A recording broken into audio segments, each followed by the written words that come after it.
আমার গার্লফ্রেন্ডের সৎমা নিজের পরকীয়া প্রেমের দোষ থাকতে আমার গার্লফ্রেন্ডকে কিডন্যাপ করিয়েছে। একটু আগে আমি রাস্তা দিয়ে হেঁটে যাচ্ছি, এমন সময় পেছন থেকে আমার বন্ধু সাজিদ আমাকে ডাক দিয়ে বলল, ওই রনি দাঁড়া, তোর সাথে কথা আছে। কথাটা শুনে আমি পেছনে ফিরে তাকালাম আর বললাম, কি রে, কি হয়েছে? সাজিদ বলল, তোর গার্লফ্রেন্ডকে কে বা কারা জানি তুলে নিয়ে গিয়েছে। আমি অনেক আটকানোর চেষ্টা করেছি কিন্তু পারিনি। কথাটা শুনে সবার আগে আমার সন্দেহ হলো ওর সৎমায়ের উপর। কেনই বা ওর সৎমায়ের উপর সন্দেহ হয়েছে তা আপনারা পরেই বুঝতে পারবেন। কিডন্যাপের কথা শুনে মনে হচ্ছে আমার পায়ের নিচের মাটি সরে যাচ্ছে, কারণ এই পৃথিবীতে আমার গার্লফ্রেন্ড অনেক অসহায়। মেয়েটাকে এই দুনিয়াতে বোঝার মতো শুধু আমি আছি, কারণ আমার গার্লফ্রেন্ড কথা বলতে পারে না, সে হলো বোবা। ওর নাম হচ্ছে রিয়া। রিয়াকে আমি অনেক ভালোবাসি, বলতে পারেন নিজের জীবনের থেকেও অনেকটা বেশি। এই পৃথিবীতে আমি ছাড়া ওর আপন বলতে কেউ নেই, যে কিনা তাকে নিঃস্বার্থভাবে ভালোবাসে, নিঃস্বার্থভাবে পাশে থাকে।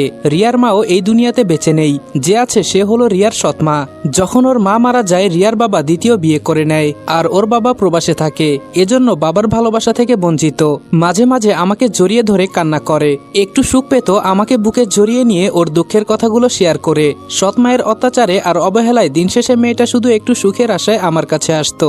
আমার কাছে তার সকল সুখ দুঃখের কথা শেয়ার করত আর বলতো, আমাকে নিজের কাছে নিয়ে যাও না, সারা জীবন তুমি আমাকে আগলে রাখো প্লিজ। আমার ওইখানে দম বন্ধ হয়ে আসে। আপনারা হয়তো ভাবছেন বোবা মেয়ে কিভাবে কথা বলছে, আসলে আমি ওর প্রতিটা ইশারা বুঝতে পারতাম। প্রথম দিকে একটু কষ্ট হতো, কিন্তু আস্তে আস্তে অভ্যাস হয়ে গেছে। ভালোবাসা বলতেও তো একটা কথা আছে, তাই না? সাজিদকে বললাম, আচ্ছা তুই যা, তোর সাথে পরে কথা হবে। এটা বলেই আমি চলে গেলাম। হঠাৎ করে মাথায় এলো রিয়ার সৎমা হয়তো কিছু জানে। রিয়াদের বাসার সামনে গিয়ে কলিং বেল বাজাতে রিয়ার সৎমা দরজাটা খুলে দিল। গিয়ে দেখি ওর সৎমা পায়ের উপর পা তুলে কার সাথে যেন ফোনে হেসে হেসে কথা বলছে। আমাকে দেখে ফোন কেটে দিয়ে বলল, কি রে আমার মেয়ের নাগর, এখানে কি করিস? রিয়ার আম্মুর কথা শুনে আমি সরাসরি বললাম, রিয়া কোথায়? রিয়ার সৎমা বলল, রিয়া কোথায় আমি কি বলবো, আর ও তো সবসময় তোর সাথেই থাকে, আমাকে কেন জিজ্ঞেস করিস? আমি বললাম, ওকে কে বা কারা কিডন্যাপ করে নিয়ে গেছে, আপনি কিছু জানেন না? আমার কথা শুনে রিয়ার আম্মু অন্যদিকে মুখ ফিরিয়ে বলল, আমি কিছু জানি না, আর কিডন্যাপ করেছে ভালো করেছে, ওর মতো মেয়ে বেঁচে থাকার চেয়ে মরে যাওয়াই ভালো। আমি বললাম, যদি আমার রিয়ার কিছু হয় আপনাকে কিন্তু ছাড়বো না আমি, এই বলে দিলাম। রিয়ার সৎমা বলল, তুই বুঝি আমাকে হুমকি দেস? আমি বললাম, আগে ওকে খুঁজে পাই, পরে দেখেন আপনার কি করি। রিয়ার জন্য রাতে পরকীয়া প্রেমিককে নিয়ে আসতে পারেন না, তাই তো? মনে করেন আমি আপনার সম্পর্কে কিছু জানি না, আমি খুব ভালো করে বুঝিয়ে দিব যদি রিয়ার কিছু হয়। এখন আসি শাশুড়ি আম্মা। এই কথা বলে ওদের বাসা থেকে বের হয়ে গেলাম। সারাদিনে অনেক জায়গায় ওকে খুঁজেছি, কিন্তু কোথাও পাই নাই। এখন শুধু কান্না ছাড়া আমার কোনো উপায় নেই। পৃথিবীতে এত এত মেয়ে থাকতে ওকে কেন তুলে নিয়ে গেল? ও বোবা একটা মেয়ে, কথা বলতে পারে না, নাকি ওকে টার্গেট করা হয়েছে? রিয়াকে খুঁজে না পেয়ে আবার বাড়িতে চলে গেলাম। বারান্দায় বসে বসে কান্না করছি। তখন আম্মু আমার সামনে এসে বলল, কিরে বাবা, খুঁজে পেলি মেয়েটাকে? আমি কান্না করে বললাম, আম্মু ওকে ছাড়া আমি কিভাবে থাকবো, আর ওর যদি কিছু হয়ে যায় আমি নিজেকে কিভাবে ক্ষমা করব বলো? ও সবসময় বলতো, আমি তো কথা বলতে পারি না, যদি কোনোদিন আমার কিছু হয়ে যায় তুমি থাকতে পারবে তো? আম্মু ওকে আমার কাছে ফিরিয়ে দাও না, বাবাকে বলো না একটু খুঁজে দেখতে। আম্মু আমার মাথায় হাত দিয়ে বলল, শান্ত হ বাবা, আমি তোর বাবাকে বলছি, উনি বের হয়েছে। আর আমার মনে হয় রিয়ার কারোর সাথে শত্রুতা নেই, তাহলে তুলে নিবেই বা কারা?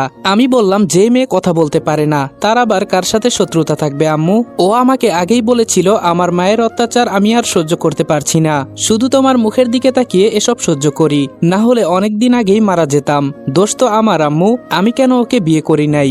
আমি ওকে বলেছি আমার ছোট বোনের বিয়ে হলেই তোমাকে আমি বিয়ে করে নিব, কিন্তু কে জানতো এমন হবে? আম্মু আমার মাথায় হাত দিয়ে বলল, বাবা বসে থেকে কান্না করলে কি হবে, যা তুই গিয়ে একটু খুঁজে দেখ মেয়েটাকে পাস কিনা, না হলে থানায় যা, গিয়ে পুলিশের সাথে কথা বল, এভাবে বসে থাকলে কোনো কিছু সমাধান হবে না। আম্মুর কথা শুনে আবার বাসা থেকে বের হলাম। সাজিদকে কল দিলাম, ফোন রিসিভ করে বলল, বন্ধু আমরা সবাই খুঁজতেছি কিন্তু কোথাও পাচ্ছি না। আমি বললাম, সাজিদ তুই কিভাবে জানিস রিয়াকে কিডন্যাপ করা হয়েছে? সাজিদ বলল, আমি তখন দোকানে বসে চা খাচ্ছিলাম, আর রিয়া কি জানি কিনতে এসেছিল দোকানে। আমি শুধু হাত দিয়ে ইশারা করে ভালো মন্দ জিজ্ঞেস করেছি, কিন্তু রিয়া একটু দূরে যেতেই একটা প্রাইভেট কার এসে ওকে তুলে নিয়ে গেল। বিশ্বাস কর বন্ধু, আমি গাড়ির পেছনে দৌড়াতে দৌড়াতে একসময় রাস্তায় পড়ে গেছি, কিন্তু ওকে আমি বাঁচাতে পারলাম না, মাফ করে দিস আমাকে। সাজিদের কথা শুনে কল কেটে দিলাম। আমার রিয়া তো কারো সাথে কোনোদিন খারাপ ব্যবহার বা খারাপ কিছু করে নাই, তাহলে ওকে তুলে নিয়ে গেল কারা? মাথায় কিছুই ঢুকছে না। রাস্তায় রাস্তায় ঘুরে বেড়াচ্ছি, অনেক জায়গায় সারাদিন খুঁজলাম, খুঁজতে খুঁজতে বিকাল হয়ে গেল। শেষে কোনো উপায় না পেয়ে থানায় যেতে লাগলাম। হঠাৎ দেখি ফোনটা বাজতেছে। ফোন রিসিভ করতেই ওপাশ থেকে থেকে আমার বন্ধু অনেক বলল, রনি ফোনের ক্যামেরা অন করতো। আমি বললাম, বন্ধু রিয়াকে খুঁজে পাচ্ছি না, এমনিই মন খারাপ, পরে কথা হবে, এখন ফোন রাখি। অনেক বলল, আরে শোন তো একবার, আগে ফোনের ক্যামেরা অন কর, তোর সাথে অনেক কথা আছে আমার। অনেকের কথা মতো ফোনের ক্যামেরা অন করলাম, আর ক্যামেরা অন করে দেখি রিয়াকে একটা চেয়ারের সাথে বেঁধে রেখেছে, আর ওর চোখ থেকে পানি পড়ছে। রিয়াকে দেখে আমি কথা বলার মতো ভাষা হারিয়ে ফেলেছি। মেয়েটা কোনো কথা বলতে পারছে না, কিভাবে কান্না করছে। ওর কান্না দেখে আমার কলিজা ফেটে যাচ্ছে। আমি অনিকের দিকে তাকিয়ে বললাম, কেন এমন করলি? আমি তোর সাথে কি এমন অপরাধ করেছি যে আজকে তুই আমার সাথে এমন করতেছিস? অনিক আমার কথা শুনে হাসতে হাসতে বলল, তোর সাথে আমার আবার কিসের শত্রুতা? তবে ওই যে কথায় আছে না, লোভে পড়লে মানুষ সবকিছু করে, বলতে পারিস আমারও একটু লোভ হয়েছে। আমি বললাম, অনিক তুই ওকে ছেড়ে দে, এর বিনিময়ে তুই যা চাইবি আমি তোকে তাই দিব। আমার হাতের আইফোনটা তোকে দিয়ে দিব, প্লিজ তুই ওকে ছেড়ে দে। অনিক বলল, শোন, যদি আমার কথা মানিস তাহলে ওকে আমি ছেড়ে দিব। আমি বললাম, বল আমাকে কি করতে হবে? তুই যা বলবি আমি তাই করব, প্লিজ তাও তুই ওকে ছেড়ে দে। ও বোবা একটা মেয়ে, কথা বলতে পারে না। অনিক বলল, আরে ওর কথা রাখ বেটা, আমি কি বলি ওইটা শোন। তুই এখন আমাদের বাড়ির রাস্তার মোড়ে যাবি, গিয়ে দেখ আমার বোন ওখানে দাঁড়িয়ে আছে, ওর কাছে তুই তোর ফোনটা দিয়ে দে, এরপর দেখছি রিয়ার সাথে কি করা যায়। আমি বললাম, তুই যা বলবি আমি তাই করব, তুই প্লিজ ওকে ছেড়ে দে, তুই রিয়াকে ছেড়ে দে। আমি নিষিদ্ধ পল্লী থেকে যে মেয়েটা প্রথম আজকে এসেছে আমি ওকে এনে দিব তোর কাছে, বল তোর কয়টা মেয়ে লাগবে, আমি এনে দিব নিষিদ্ধ পল্লী থেকে, তাও তুই ওকে ছেড়ে দে প্লিজ, ও মরে যাবে ওর সাথে এমন কিছু করলে। অনিক বলল, কে মরবে আর কে বাঁচবে এটা দেখে আমি কি করব? যার প্রতি লোভ লেগেছে তাকে লাগবে আমার, অন্য কাউকে দিয়ে আমি কি করব? আমি বললাম, প্লিজ তুই ওকে ছেড়ে দে, আমি যত টাকা লাগে দিব তোকে। অনিক বলল, আরে বেডা আমার বোন একটু পর চলে যাবে, তাড়াতাড়ি যা, দৌড়ে দৌড়ে যাবি। আর এসব শুনে আমি কি করব? তোর কথা তুই রাখ। অনিকের কথা শুনে আমি পাগলের মতো দৌড়াতে শুরু করলাম। ওদের বাড়ির রাস্তার মোড়ে দেখি ওর বোন দাঁড়িয়ে আছে, ওর সাথে 3 জন বান্ধবী আছে। ওর বোনের কাছে ফোনটা দিতেই ফোনটা নিয়ে চলে গেল, একবার আমার মুখের দিকে পর্যন্ত তাকায় নাই। আগে কত ভাইয়া ভাইয়া বলে ডাকতো, মানুষ ঠিকই বলে, বিপদে পড়লে বন্ধু চেনা যায়। আমি তাড়াতাড়ি বাটন ফোনটা বের করে অনিকের নাম্বারে কল দিলাম।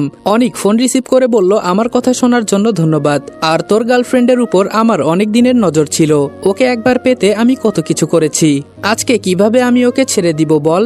আমার সাথে আরো 2 জন আছে, ওরাও খুব কষ্ট করেছে, তুই আমার কথা শুনেছিস, আমি আমার কাজ শেষ করে তোকে ঠিকানা দিয়ে দিব, পরে চলে আসবি, ঠিক আছে? এখন ফোন রাখি। এই কথা বলে অনেক কল কেটে দিল। আমি ধপ করে মাটিতে পড়ে গেলাম। যার জন্য এত কিছু করলাম, আজকে আমি তাকে বাঁচাতে পারছি না। আমার নিজের বন্ধু আজকে ওর ইজ্জতের উপর হাত দিল, বুক ফেটে কান্না পাচ্ছে। ওইদিকে রিয়া হয়তো ভাবছে আমি ওকে বাঁচিয়ে নিব, কিন্তু আমি পারলাম না ওকে বাঁচাতে। অর্ধেক জ্ঞান হারিয়ে রাস্তায় পড়ে আছি। কয়েকটা ছেলে এসে আমার মাথায় পানি দিচ্ছে। ছেলেগুলো আমাকে ধরে বাসায় নিয়ে গেল আর বলছে, ভাই তুমি সুস্থ আছো তো? তোমার কিছু হয় নাই তো আবার? আমি কোনো কথা বলতে পারছি না, শুধু চুপচাপ তাকিয়ে আছি। জীবনে যাকে একটু পাওয়ার ছিল আজকে সবকিছু হারিয়ে ফেলেছি মনে হচ্ছে। বাসার কাছাকাছি যেতেই আম্মু আমাকে দেখে দৌড়ে বের হলো। আম্মু আমাকে দেখে কান্না করে বলছে, বাবা তোর এই অবস্থা হলো কি করে? কি হয়েছে তোর? আমি শুধু আম্মুর দিকে তাকিয়ে আছি, কোনো কথা বলছি না, শুধু চোখ দিয়ে টপ টপ করে পানি পড়ছে। আম্মু হয়তো কিছুটা বুঝতে পেরেছে আমি কেন এমন করছি, এজন্য আম্মু আমাকে ধরে বাসার ভেতরে নিয়ে গেল। উপরে ফ্যান চলছে, তাও টেনশনে শরীর ভিজে যাচ্ছে আমার। অনেকক্ষণ পর হঠাৎ একটা মেসেজ এলো। মেসেজ অন করে দেখি একটা ঠিকানা দেওয়া। সবকিছু ফেলে বাসা থেকে বের হয়ে দৌড়াতে শুরু করলাম। আম্মু পেছন থেকে চিৎকার করে বলল, বাবা তোর শরীর ভালো না, এখন আবার কোথায় যাস দৌড়ে? অনিকের দেওয়া ঠিকানা অনুযায়ী চলে গেলাম। একটা ভাঙা ঘর দেখা যাচ্ছে, তাড়াতাড়ি ঘরের ভেতরে ঢুকে গেলাম। সামনে তাকিয়ে দেখি রিয়া মাটিতে উলঙ্গ অবস্থায় পড়ে আছে, আর ওর অর্ধেক শরীর রক্তে লাল হয়ে আছে। দৌড়ে রিয়ার কাছে চলে গেলাম। আমি ওকে টান দিয়ে কোলে নিলাম। রিয়া আমার চোখের দিকে তাকিয়ে কান্না করছে, আর ওর শরীরের প্রতিটা নখের আঁচড় দিয়ে রক্ত বের হচ্ছে। চোখের ভাষায় বলছে, আমাকে ফেলে চলে যাও, আমার এখন কিছুই নাই তোমাকে দেওয়ার মতো, আমার এখন মরে যেতে ইচ্ছা করছে। তোমার বন্ধু আমার সাথে কেন এমন করলো? ও তো তোমার বন্ধু ছিল, আমি ওকে বিশ্বাস করতাম আর ও এমন করলো। পাশ থেকে রিয়ার কাপড় নিয়ে ওগুলো পরিয়ে দিলাম। রক্তে আমার শরীর প্রায় লাল হয়ে আসছে। রিয়া ইশারা দিয়ে বলল, আমি হয়তো আর বেশিক্ষণ বাঁচবো না। ওরা আমার শরীরে নখ দিয়ে আছড়ে কি করেছে দেখো। হঠাৎ বাহিরে গাড়ির শব্দ শুনতে পেলাম। তাড়াতাড়ি রিয়াকে নিয়ে বাহিরে গেলাম। গিয়ে দেখি বাবা এসেছে। করেছে। রিয়াকে গাড়িতে তোলার পর বাবা বলল কারা ওর এই অবস্থা করেছে। বাবার কথা শুনে আমি কিছুই বললাম না, শুধু রিয়ার হাত ধরে ওর দিকে তাকিয়ে আছি। হাসপাতালে গিয়ে ওকে কোলে করে ভেতরে নিয়ে গেলাম। ভেতরে নিয়ে যাওয়ার কিছুক্ষণ পর ডাক্তার বলল ওর নাকি রক্ত লাগবে। আমাদের কারো রক্তের সাথে ওর রক্তের মিল নেই। শেষে আমার বাবার রক্তের সাথে মিল পেয়েছে। বাবার কাছ থেকে রক্ত নিয়ে আমাদের সবাইকে বের করে দিল। ডাক্তার আমাদের বলল আপনারা বাইরে থাকেন, আমরা দেখছি। হাসপাতালে সবাই এসেছে। আম্মু তো আমার মাথায় হাত দিয়ে শুধু বলছে কান্না করিস না বাবা, যা হয়েছে তার জন্য কান্না করলে কি সব ঠিক হয়ে যাবে? পরে এই বিষয়ে কথা বলবো, এখন রিয়া একটু সুস্থ হোক। এর মাঝে সাজিদ বলল রনি কে বা কারা এমন করেছে, জানতে পারলি কিছু? আমি চোখের পানি ছেড়ে দিয়ে বললাম সেদিন আমার আম্মু নিজ হাতে বিরিয়ানি রান্না করে আমার সব বন্ধুদের খাওয়ালো। সেই বন্ধু ওর সাথে এমনটা করতে পারলো? অনেককে আমি কতটা বিশ্বাস করতাম। আর ও আমার কথা শুনেই সাজিদ কাকে যেন কল দিয়ে বলল অনিকের খোঁজ নিতে, আর ওকে যদি কোথাও খুঁজে পায় তাহলে যেন আটকে রাখে। আম্মু এবার আমায় বলতে লাগলো ছি, তোর বন্ধু এটা তোর সাথে করতে পারলো? তুই না খুব করে বলতি তোর সব বন্ধু নাকি খুব ভালো। আমি কিছু বলবো তার আগেই সাজিদ বলল আন্টি আমি কসম করে বলছি ওকে আমি ছাড়বো না, কুত্তার মতো মারবো আমি ওকে। যে বন্ধু আমাদের ভাবির উপর থেকে নজর সরাতে পারে নাই সে যে আমার বউয়ের উপর হাত দিবে না এর কোনো বিশ্বাস নাই। তবে আন্টি একটা জায়গায় কষ্ট লাগে, রিয়া প্রতিবন্ধী একটা মেয়ে। রিয়ার এই দুর্বলতার সুযোগ অনেক নিয়েছে, ছাড়বো না আমি ওকে। আমি শুধু আম্মুর কোলে শুয়ে কান্না করছি, কেন অনেক আমার সাথে এমনটা করলো? আমি কি ক্ষতি করেছিলাম ওর?